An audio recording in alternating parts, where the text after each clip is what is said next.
Tenth में आ चुके हो, बड़ी मेहनत करनी पड़ेगी, काफी डिफिकल्ट सा ये ईयर है, और अगर अच्छे से मेहनत नहीं की तो रिजल्ट नेगेटिव भी जा सकता है, और तुमने जो सोचा है उतने मार्क्स तो टेंथ में कभी आएंगे ही नहीं। ऐसी बातें लोग बड़ी सुनाने वाले हैं जब आप टेंथ में होते हो तब। लेकिन मैं आपको एक बात बताऊं, टेंथ बिल्कुल कठिन नहीं है, मैं तो बोलता हूं नाइन्थ इससे ज्यादा टफ था। अगर अच्छे से इस साल आपने ट्राई कर लिया मेरे भाई, तो आपने जो गोल अचीव करने के लिए सोच के रखा है वो गोल आप आसानी से अचीव करके जाएंगे।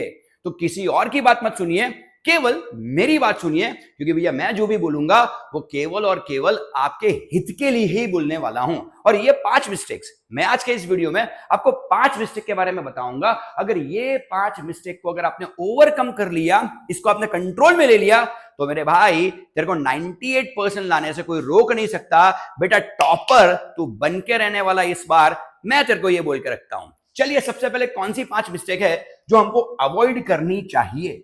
सबसे पहले तो माइंडसेट को आपको बदलने की जरूरत है। बहुत सारे बच्चे, बहुत सारे आपके जो अगले आगे 10th पढ़ के गए, जो वो बच्चे आपके सीनियर्स आपको ये बताएंगे कि भैया अगर 10th में अच्छे से स्ट्रेटेजिकली अगर मेहनत कर ली आपने, तो डेफिनेटली एक बढ़िया वाला रिजल्ट आप लेके जाओगे। आप लोगों की बातें मत सुनिए कि भाई हम जब 10th में थे तो इतनी मेहनत करते थे, ये करते थे, वो करते थे। बात सही है, सुनो सबकी, करो मन की, ये चीज आपको कभी नहीं भूलनी चाहिए। नंबर 2, बहुत सारे बच्चे ऐसा भी सोचेंगे कि सर मेरे तो 9th में अच्छे रिजल्ट नहीं आया, मैं तो केवल 60% लाया, मैं तो केवल 50% लाया। लेकिन बेटा अगर इस बार तू डिटरमाइन हो गया तो आई कैन गारंटी यू कि आप 20 से 15% का रेस कम से कम लेके जाओगे।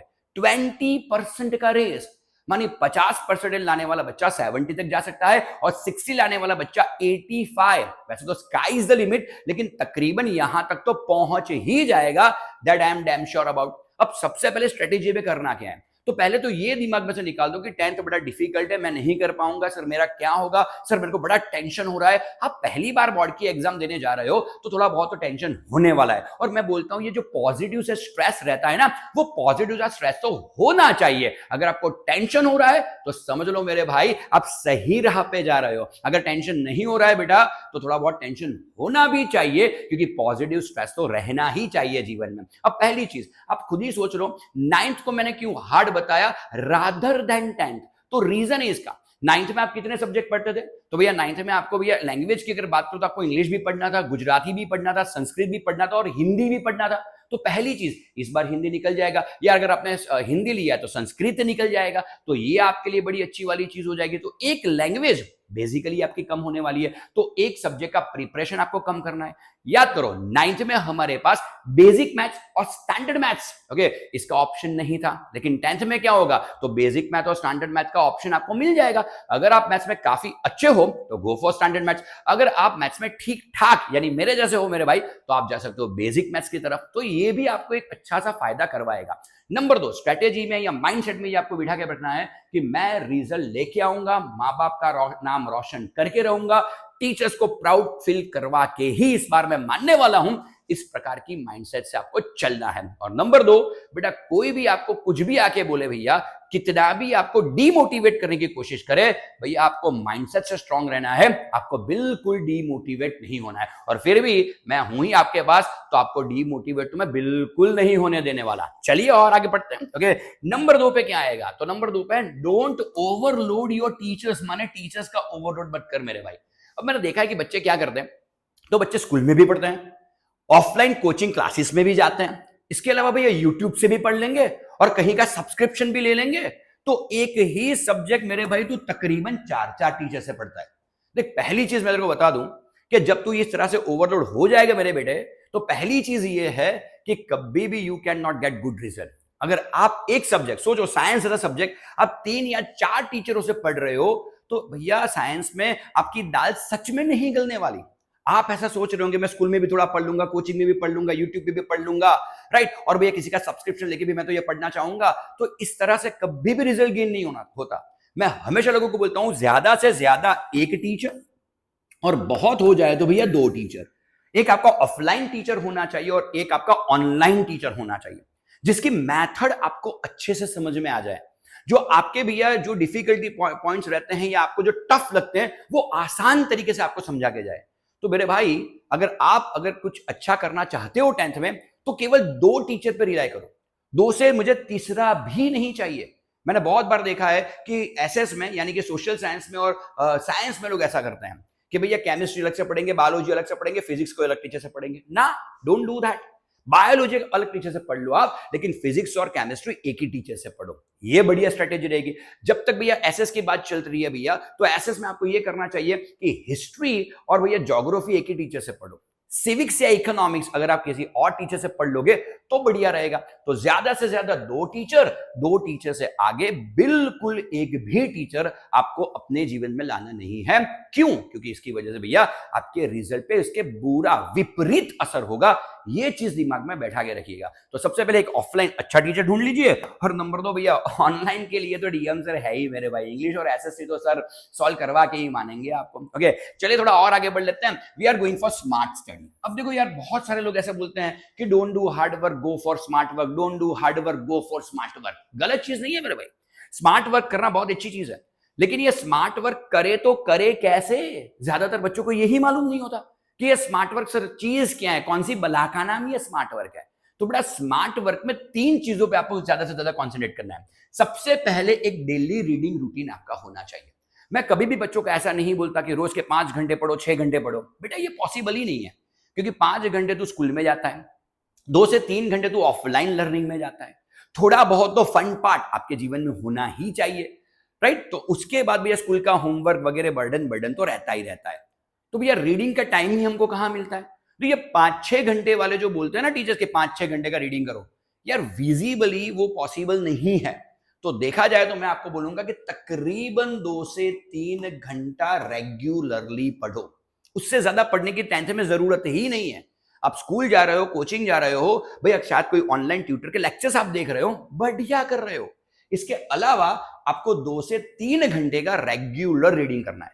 लेकिन रेगुलर रीडिंग का मीनिंग एक भी दिन मिस नहीं होना चाहिए, चाहे कुछ भी हो जाए भैया। आप बीमार हो, थक गए हो, आज आपका मन नहीं है, बाहर जाना है, शादी में जाना है, ये सारी चीजों को कट करना पड़ेगा मेरे भाई।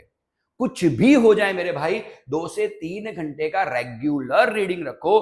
दिसंबर तक आप अपने सिलेबस को तकरीबन खत्म करके बैठे होंगे और कॉन्फिडेंस लेवल आपका बहुत बढ़ जाएगा। अगर आज से रोज का 2 या 3 घंटे का रीडिंग करते हो तो केवल 2 या 3 घंटे। आगे देखते हैं मेरे भाई, सेट स्मॉल गोल्स। अब कई बार क्या होता है कि बहुत सारे बच्चे ऐसे होते हैं जो बड़े बड़े गोल्स लेके बैठ जाते हैं कि सर मैं आज मैं बैठा हूं तो मैंने सोच लिया कि आज तो मैं एसएसटी के 4 टॉपिक्स खत्म करके ही जाऊंगा, मैं साइंस में तो भी आज केमिस्ट्री खत्म ही कर दूंगा। यार इतने बड़े बड़े गोल क्यों रखता है मेरे भाई?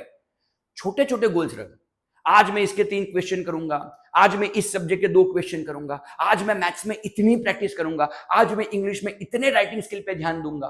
बस ये तेरे लिए सबसे बढ़िया वाली स्ट्रेटेजी है। तो कभी भी बड़े बड़े गोल सेट मत करो। कभी कभार क्या होता है कि बड़े बड़े गोल आप सेट कर लेते हो और उसको आप अचीव नहीं कर पाते। बस that is the real reason of your depression. कई बार ऐसा हो जाता है कि भैया अपन डिप्रेस हो जाता है, अपन थक जाते हैं, अपन को एंग्जाइटी हो जाती है। क्यों हो जाती है मेरे भाई? क्योंकि तूने गोल बहुत बड़े बड़े सेट करके रखे हैं। बड़े बड़े गोल सेट मत करो मेरे भाई, छोटे छोटे गोल सेट करो और छोटे छोटे गोल्स को रोज अचीव करो।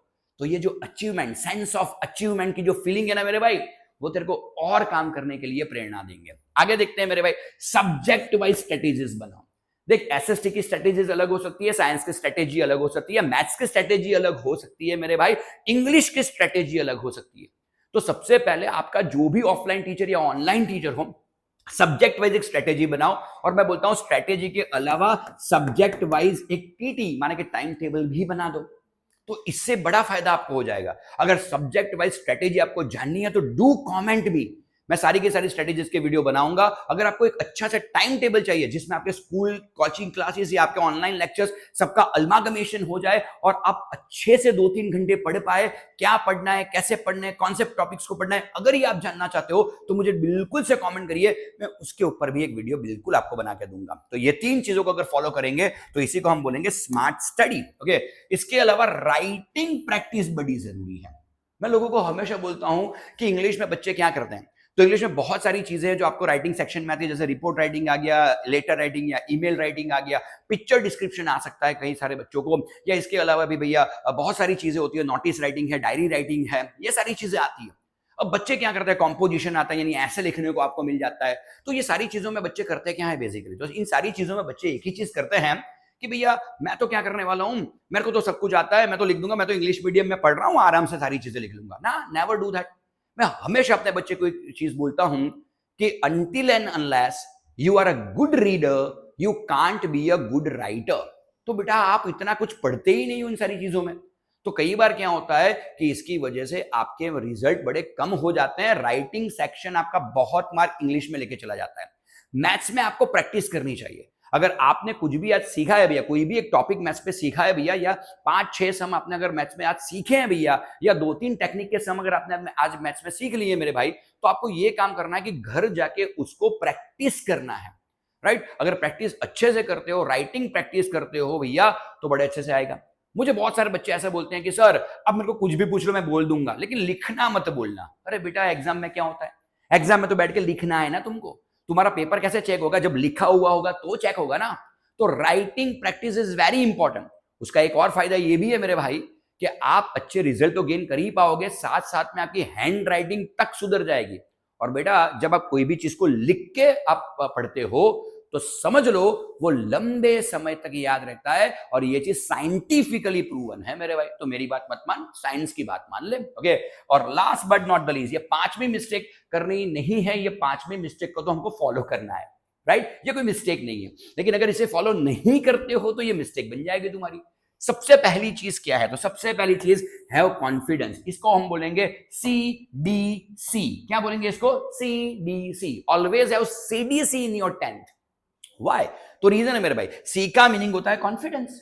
आपको हमेशा कॉन्फिडेंस के साथ ही खड़े रहना है मेरे भाई, चाहे कोई कुछ भी बोले। अब देखो जब भी बोर्ड्स के पेपर शुरू होंगे ना, तो लोग ऐसी ऐसी बातें बनाना शुरू कर देंगे, बड़ा डिफिकल्ट सा पेपर निकलेगा, ये निकलेगा, वो निकलेगा, अरे लास्ट ईयर मैथ्स का पेपर ऐसा निकला था। वो लास्ट ईयर निकला था मेरे भाई, हाँ, इस साल के साथ उसका क्या मतलब है मेरे को बता दो।